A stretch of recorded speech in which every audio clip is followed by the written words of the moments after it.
High court ने order दिया कि पीएम मोदी की मां का जो एआई वीडियो बनाया गया था वो कांग्रेस तत्काल प्रभाव से हटा ले। और इस ऑर्डर के बाद कांग्रेस ने वो वीडियो अपने सोशल मीडिया हैंडल से हटा भी लिया। लेकिन सवाल यहाँ बहुत सारे हैं और इसी पर चर्चा करने के लिए आज मैं और केशव जी वन इंडिया के स्टूडियो में एक बार फिर मौजूद हैं। और चर्चा आज हम दोनों अकेले नहीं करेंगे क्योंकि हमारे कमेंट सेक्शंस आपके लिए भी खुले हुए हैं। तो हमारी चर्चा में आपको जो एंगल्स लगे वहाँ तुरंत कमेंट करके बताते चलिए कि कहाँ आपको क्या लगता है क्या नहीं लगता है। केशव जी बहुत बहुत स्वागत है आपका। Thank you. और मैंने बहुत ज़्यादा इंट्रोडक्शन नहीं दिया क्योंकि एक बहुत मुद्दा है जो बिहार चुनाव है और चला आ रहा है पीएम मोदी की मां का एआई वीडियो बनाना, उस पर ऑर्डर आना। पटना हाईकोर्ट ने आदेश दिया और उस आदेश के बाद वो वीडियो हटा लिया गया। लेकिन बिहार के चुनाव के सियासी मायने में क्या है? इससे क्या कांग्रेस को कुछ लॉस हो सकता है? नहीं, कांग्रेस को इससे कोई लॉस नहीं होगा, बल्कि कांग्रेस को इससे थोड़ी मदद ही मिलेगी। वो कैसे? मेरे ख्याल से पहली बात तो कांग्रेस को ये करना ही नहीं चाहिए था। अब अगर आप चुनावी लड़ाई लड़ रहे हो और लड़ाई मोदी से है तो मोदी की मां को बीच में लाने की कोई ज़रूरत नहीं थी। और जो चीज़ दरभंगा में हुआ था, भारत छोड़ो, माफ़ करिए, वोटर अधिकार यात्रा के दौरान जो चीज़ हुई थी, उसको वो पहली बात वो नहीं होना चाहिए था। वो एक अलग लेवल पे चला गया और फिर एक आप एआई वीडियो लेकर के आते हैं। और हालांकि ये दोनों तरफ से हो रहा है। हमने इस पे कई सारे एपिसोड्स किए हैं और अलग अलग वीडियोस हमने इस पे बनाए हैं कि राजनीति में एक शुचिता रहनी चाहिए, एक राजनीति में भी एक मर्यादा का पालन किया जाना चाहिए। अब सवाल ये है कि ये इतने परिपक्व राजनेता हैं और ये किस तरह की भाषा का उपयोग करते हैं, राजनीतिक विमर्श को कितना नीचे गिरा देते हैं और उसमें फिर मतलब माँ बहन वाली बात होने लगती है पॉलिटिक्स में भी। यह तो बहुत शर्मिंदगी की बात है, यह बहुत लज्जाजनक है। और न केवल कांग्रेस के लोग, इस पर पूरा देश और पूरा बिहार शर्मिंदा हुआ इस पे। ये पहली बात नहीं होना चाहिए। अब रही बात कि इसे हटा लिया गया है, हटाना बहुत लाजमी था। एक तो कोर्ट का ये आदेश था कि इसे हटाएं। अगर नहीं हटाएंगे तो फिर कंटेम्प्ट ऑफ कोर्ट होगा। इसके लिए फिर अब उनको सुप्रीम कोर्ट में जाना पड़ता है कि इसको वैलिडेट करो कि हमें वीडियो रखना है।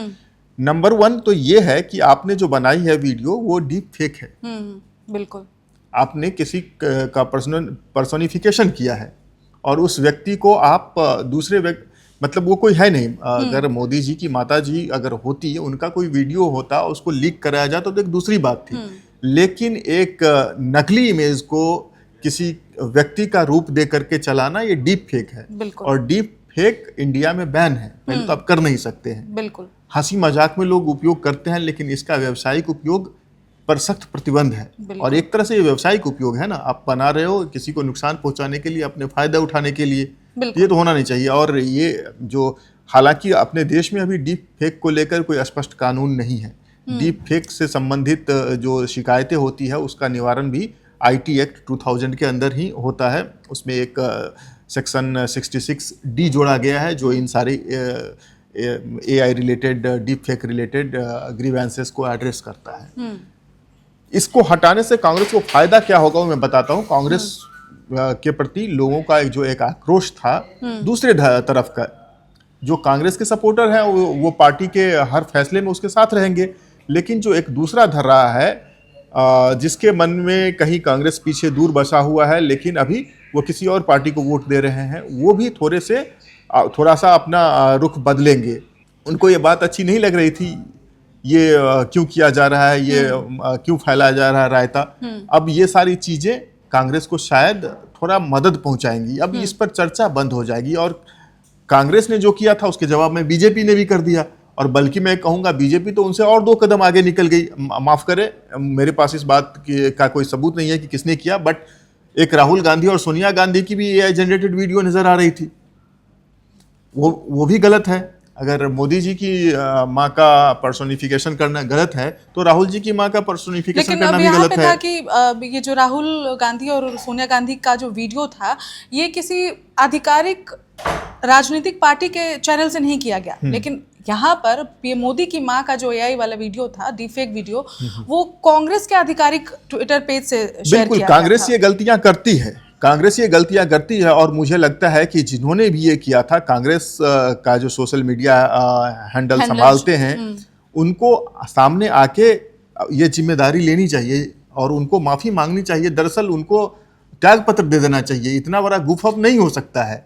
देश का प्रधानमंत्री है, उनकी माँ का फेक वीडियो बना रहे हैं, एआई वीडियो बना रहे हैं। अपमान की तो बात एक अलग है, हालांकि उसमें उस वीडियो में ऐसा कोई अपमानजनक है नहीं। हालांकि देश के प्रधानमंत्री हैं, नहीं, बनाना ही गलत है। आप डीप फेक वीडियो क्रिएट कर रहे हैं, इसकी टेक्निकलिटीज को समझिए। टेक्निकलिटीज बहुत ही सीवियर है, बहुत ही एक गंभीर विषय है। ये हल्का फुल्का मामला नहीं है कि हम हंसी में एक कार्टून बना ले रहे हैं, एक कैरिकेचर बना ले रहे हैं। एक कंप्लीटली डिफरेंट थिंग है ये। बिल्कुल, आई कंप्लीटली एग्री। एक चीज़ है इसमें कि जो धाराएं थी, दिल्ली में बहुत सारी धाराओं के अंतर्गत इस पर केस दर्ज हुआ था। इसमें 336(3), 336(4), 340(2), 352, 356(2) और 61(2), 18(2).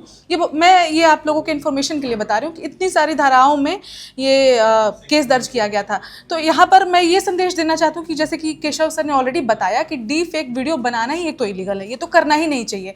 और देश की कोई बड़ी पार्टी जो राष्ट्रीय पार्टी है, अगर वो ऐसा काम करती है तो फिर देश की युवाओं को क्या संदेश जाएगा? बिल्कुल, ये बहुत ही बचकाना हरकत थी। जब बच्चों की लड़ाई होती है उसमें ऐसी चीजें देखने को मिलती है कि तुमने मेरे ऊपर पत्थर फेंका, मैं भी तुम्हारे ऊपर पत्थर फेंकूंगा। तो भाई नहीं, हमारे गांव में लोग होता है ना कि ये होला गांव घर में ये होला। लेकिन इस स्तर की पार्टी है, दोनों नेशनल पार्टी है। और देखिए, आज राहुल गांधी नेता विपक्ष हैं लोकसभा में। कांग्रेस की करीब 100 से कुछ कम ही सीटें, मेरे ख्याल से 99 है उनकी। 90 से अधिक है, अगर मैं सही हूँ माफ कीजिएगा। ये आंकड़े कभी ऊपर नीचे हो जाते हैं और फिर हमें वीडियो में अच्छे आशीर्वचन भी मिलते हैं। लेकिन मुझे लगता है कि 99 के आसपास है कांग्रेस, जो मुझे याद आ रहा है। तो इतने सारे सांसद हैं उनके, देश के कुछ राज्यों में उनकी सरकारें हैं। और सरकार हो या ना हो, लोग आपको चुनाव में वोट डालते हैं। और देख लें ऋचा, आप अगर कांग्रेस के गिरते हुए ग्राफ को भी देखेंगे, 2014 का चुनाव हो या 2019 का लोकसभा चुनाव हो जी, किसी भी चुनाव में आज तक कांग्रेस को 20% से कम वोट नहीं मिला है। चाहे सीटें उनकी अविस्मरणीय लो हो गई हो 2014 के लोकसभा चुनाव में, लेकिन उस चुनाव में भी पूरे देश भर में कांग्रेस को 20% से अधिक वोट मिला था। तो इतने लोगों की जिम्मेदारी आपके प्रति है, और आपके ऑफिशियल अकाउंट से, आपके ऑफिशियल हैंडल से ऐसी चीजें वायरल करवाने की कोशिश नहीं होनी चाहिए। तो यहाँ पर मेरा एक सवाल आ रहा है। आपने अभी आप हमें जो गणित समझा रहे थे उसमें आपने बताया कि कांग्रेस को वोट परसेंटेज अगर देखा जाए तो वो हमेशा से कहीं ना कहीं सही रहा है, जैसे हार रही है बट वोट परसेंटेज उसका सही रहा है। लेकिन यहाँ पर सवाल ये भी है कि बिहार में चुनाव है और ऐसी बचकानी हरकत, क्या वैसे लोगों से हम मतलब ये उम्मीद कर सकते हैं कि बिहार की जनता ऐसी बचकानी हरकत करने वाले लोगों को बिहार की गद्दी पर बिठा सकती है? नहीं, ये तो दूर दूर तक कहीं से पॉसिबिलिटी नहीं है। क्या आपको लगता है कि कांग्रेस यह बात नहीं समझ रही होगी कि बिहार की सत्ता में उनकी वापसी नहीं हो सकती है? दरअसल बिहार की सत्ता से कांग्रेस आज से 35 साल पहले ही उखड़ चुकी है।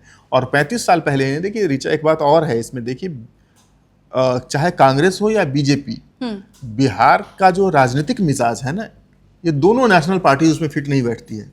जब भी पिछले अगर 35-40 साल का रिकॉर्ड आप देखें, बिहार में आखिरी जो कांग्रेस की सरकार थी वो जगन्नाथ मिश्रा के नेतृत्व में चली थी, जो माफ कीजिए 1989 तक रही। और उसके बाद ये 90 में ये आ गए हैं, लालू जी आ गए हैं 1990 में जो विधानसभा चुनाव हुए तब से। और तब से लालू जी और नीतीश जी मिलकर सरकार चला रहे हैं, कभी इनकी कभी उनकी कभी सबकी चल रही है। इसके पहले आप देखें, जेपी का आंदोलन होता है, बिहार में पहली बार समाजवादी सरकार बनती है। समाजवादी मतलब ये अखिलेश वाली पीढ़ी है, समाजवादी नहीं, समाजवादी विचारधारा की सरकार की बात मैं करता हूँ। वहाँ मुख्यमंत्री बनते हैं कर्पूरी ठाकुर, और हालांकि कुछ ही दिनों में उन्हें षड्यंत्र के द्वारा हटा दिया जाता है। कर्पूरी ठाकुर को लेकर हमारा सम्मान कुछ विशेष है और उसके अपने कारण हैं, मैं उसका उद्घाटन यहाँ नहीं करना चाहूँगा। फिर से दूसरी सरकारें बनती है, तीसरी। तो जो जेपी का आंदोलन होता है ना, उसी समय से कांग्रेस की जमीन दरक जाती है बिहार में। वो कभी उसको जोड़ नहीं पाते हैं। हालांकि उसके बाद उनकी सत्ता में वापसी होती है, केंद्र की सत्ता में इंदिरा गांधी की वापसी होती है, बिहार की सत्ता में भी कांग्रेस की वापसी होती है। विंध्यश्री दुबे मुख्यमंत्री होते हैं, फिर भागवत झा आजाद होते हैं, जगन्नाथ मिश्र, ये तमाम लोग मुख्यमंत्री बनते हैं। लेकिन वह स्वीकार्यता उनकी नहीं रह जाती है ग्राउंड लेवल पे। और वो एक जो कह सकते हैं ना, जो उनको अपार बहुमत मिलता था, भारी मतों से विजय बनाया जाता था उन्हें, उसमें कमी आने लगती है जेपी के आंदोलन के बाद से ही। यह इस कारण से होता है क्योंकि बिहार के लोगों का जो राजनीतिक मिजाज है वह समाजवादी है। वह पूंजीवाद को भी एक्सेप्ट नहीं करेगा, वह ये एक्सट्रीम नेशनलिज्म है उसको भी एक्सेप्ट नहीं करेगा। नेशनलिज्म एक अच्छी बात है, राष्ट्रवाद, लेकिन ये चरम राष्ट्रवाद जो है उसको भी एक उस तरह से एक्सेप्ट नहीं करते जिस तरह से देश के अन्य भागों में कुछ प्रांतों में इसे आत्मसात कर लिया जाता है। लेकिन बिहार उसको नहीं बिहार की जनता ग्रे है। ग्रे नहीं कह सकते हैं, वो बिल्कुल समाजवादी मिजाज की है, वो सोशलिस्ट विचारधारा की। आप यह जान लीजिए कि बिहार में आज भी सबसे ज्यादा प्रासंगिक होते हैं जेपी, आचार्य नरेंद्र देव, लोहिया जी। ये इनकी विचारधारा क्या थी? इनकी विचारधारा समाजवादी थी, और भारतीय जनता पार्टी भी इसी समाजवाद के रास्ते से घुसी है बिहार में। चाहे जनसंघ का विलय कराना हो जनता पार्टी में, और फिर जनता पार्टी को टूट के भारतीय जनता पार्टी का बनना हो, और फिर जनता पार्टी के अलग अलग धड़े से नीतीश कुमार का जो जेडीयू है उसी जनता पार्टी का एक हिस्सा है, लालू जी की आरजेडी भी उसी की एक हिस्सा है। बिल्कुल। चाहे शरद यादव रहे हो, चाहे कोई भी, चाहे वीपी सिंह को जो समर्थन दे रहे थे 1989 में बीजेपी के लोग, वो भी। तो ये सब मैं ये कहना ये चाहता हूं कि बीजेपी भी अगर सत्ता में घुसती है तो उसके लिए उसको समाजवाद का ही सहारा लेना पड़ता है। उसी तरह कांग्रेस की जमीन तो पूरी तरह से खत्म हो चुकी है। कांग्रेस तो लोगों के दिलो दिमाग में कहीं है ही नहीं। अगर उनको कहीं से कोई चांस मिलता भी है तो वो भी समाजवाद के कंधे पर ही सवार होके आते हैं पीछे वाले दरवाजे से। समाजवाद का ही एक धरा है लालू यादव, और उनकी पार्टी के साथ गठबंधन करके आते हैं। कांग्रेस पार्टी आती है सत्ता में। लेकिन आपने जो कहा कि कांग्रेस कभी आ सकती है, कभी की बात तो नहीं कह सकता, लेकिन इस चुनाव में और आने वाले कुछ चुनावों तक में भी कांग्रेस अपने दम पर तो सत्ता में बिल्कुल भी नहीं आ सकती है, खासकर बिहार की सत्ता में। कांग्रेस तो नहीं आ सकती है, ये क्लियर है। लेकिन कांग्रेस ने जिससे अपना गठजोड़ किया है, जो लालू यादव की पार्टी है, तो दोनों तो भाई भाई बन के साथ चल रहे हैं, रैली कर रहे हैं, हर चीज कर रहे हैं। तो अब मानिए कि कान ऐसे ना पकड़ के, ऐसे तो नुकसान हो सकता है ना एट द एंड। तो उस गठबंधन को, अरे भाई, उस गठबंधन को तो इतना नुकसान ऑलरेडी हो चुका है कि उधर वोटर अधिकार यात्रा समाप्त हुआ और इधर तेजस्वी दूसरी यात्रा पर निकल गए। अब देखिए कांग्रेस क्या करती है, ये गठबंधन के लिए कैसे लिएबिलिटी हो जाती है। ये देखिए बिहार में नीतीश कुमार और बीजेपी, जेडीयू और बीजेपी गठबंधन की सरकार चल रही होती है। 2020 के चुनाव में जीत के आता है गठबंधन। नीतीश जी को कम सीटों के बावजूद उन्हें मुख्यमंत्री बनाया जाता है। 1.5 साल बाद 2022 में गठबंधन टूट जाता है बीजेपी और जेडीयू का। तेजस्वी यादव के नेतृत्व में आरजेडी जुड़ जाता है। नीतीश जी फिर से मुख्यमंत्री बनते हैं, तेजस्वी उप मुख्यमंत्री बनते हैं। यह सरकार कुछ मेरे ख्याल से 16 महीने चलती है और फिर से एक बार उनका भी गठबंधन टूट जाता है। नीतीश जी फिर से मोदी जी के साथ चले आते हैं, यानी कि जेडीयू आरजेडी का अलायंस फिर से टूटता है। महागठबंधन या इंडिया अलायंस जिसे कहा जाने लगा था। और एक बार फिर 2023 में बिहार में नीतीश जी दोबारा मुख्यमंत्री पद की शपथ लेते हैं और बीजेपी जेडीयू की सरकार चलने लगती है। वहां से जो तेजस्वी यादव हमलावर हुए इस गठबंधन सरकार पर, वह युवाओं में एक क्रेज बन रहा था। बीजेपी और जेडीयू की अलायंस जंगल राज कह के 20 साल से सत्ता पर काबिज है। लेकिन जिन युवाओं का जन्म पिछले 20-25 सालों में हुआ है, उनके लिए तो जंगल राज एक जुमला है सिर्फ। उन्होंने जंगल राज देखा नहीं है, उसका मतलब भी नहीं है। और दूसरा वो प्रश्न पूछते हैं, अगर जंगल राज था तभी तो फिर आपने 20 साल से क्या किया है? तो उसका जवाब इस सरकार को मिल नहीं रहा था। जब जेडीयू और आरजेडी की सरकार कुछ दिनों के लिए थी तो काफी सारी वैकेंसीज आई थी। इसको लेकर के भी युवाओं में तेजस्वी की स्वीकार्यता बढ़ी और तेजस्वी इसी बात को अंडरलाइन किए जा रहे थे कि हमारी सरकार आएगी तो इतनी नौकरी देंगे। वो बार बार बेरोजगारी पर, भ्रष्टाचार पर, पलायन पर, महंगाई पर सरकार पर आक्रामक हो रहे थे। सरकार को लगभग तेजस्वी बैकफुट पर धकेल रहे थे। उसी बीच में आ जाता है ये वोटर अधिकार यात्रा। राहुल जी एक नया शगुफा लेकर के आते हैं और कांग्रेस की ये सबसे बड़ी कमजोरी है, वो अपने किसी भी नैरेटिव पर टिके नहीं रहते हैं। आप देखें हर चुनाव में 1 महीने 1.5 महीने के लिए एक नया नैरेटिव लेके आते हैं, फिर उसको डब्बा बंद करके कुछ दूसरा ले आते हैं।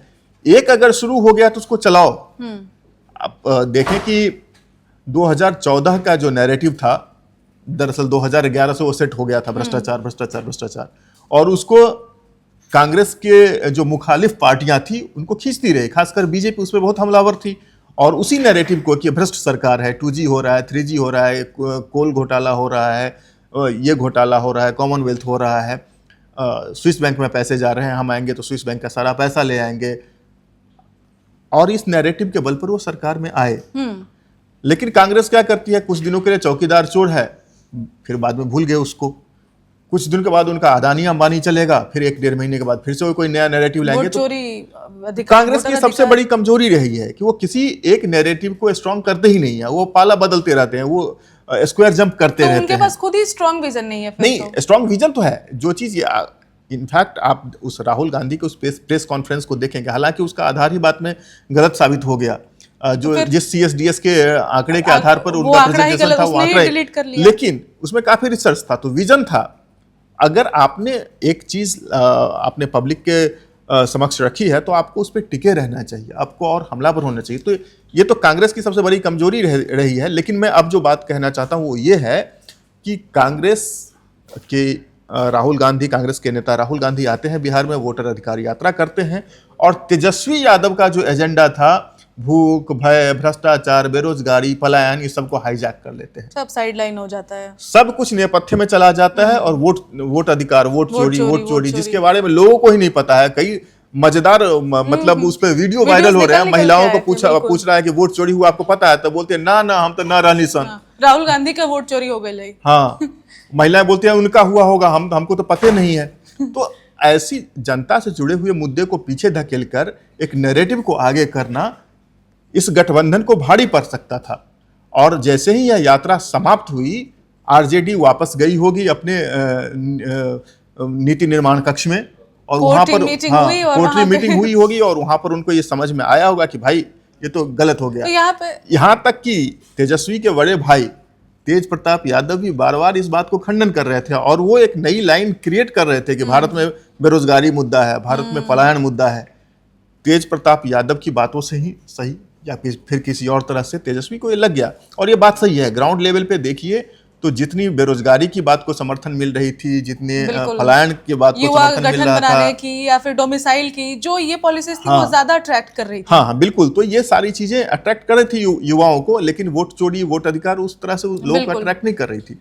इसीलिए उनके जाते ही तेजस्वी यादव अपनी यात्रा शुरू कर रहे हैं। तो महागठबंधन में सब कुछ सही है ऐसा नहीं कह सकते हैं। वो दोनों भाई साथ कहाँ है? एक भाई अब कहाँ मलेशिया घूमने चले गए थे, कहाँ चले गए थे, कहीं तो घूमने चले गए थे विदेश, जिस पे काफी डिबेट हो रहे थे, बिना बताए निकल दूसरे भाई बिहार में घूम रहे हैं।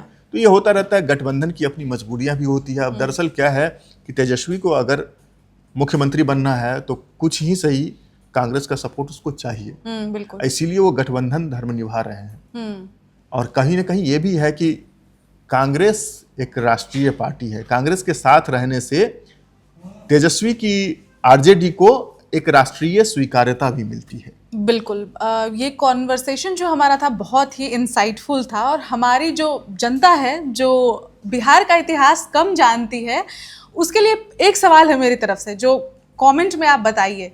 आज के केशव सर के डिस्कशन में आपको कम से कम बिहार के 5 मुख्यमंत्रियों का नाम जरूर पता चल गया होगा, तो वो नाम जरूर कमेंट करके बताइए कि केशव सर ने जो लिस्ट दी, केशव सर ने सारे मुख्यमंत्रियों का लिस्ट दिया, आप उनमें से 5 मुख्यमंत्रियों का नाम बताइए जो आपने हमारे कॉन्वर्सेशन में सुना हो। और इस पूरे कॉन्वर्सेशन से आपको क्या लगता है कि केशव सर ने तो अपना इंसाइट दिया, मुझे जो लगता है मैंने सर से पूछा, लेकिन आपको क्या लगता है, क्या पीएम मोदी की मां का जो फेक वीडियो बना उससे गठबंधन, महागठबंधन को बिहार चुनाव में नुकसान हो सकता है या नहीं, ये भी बताइए कमेंट में।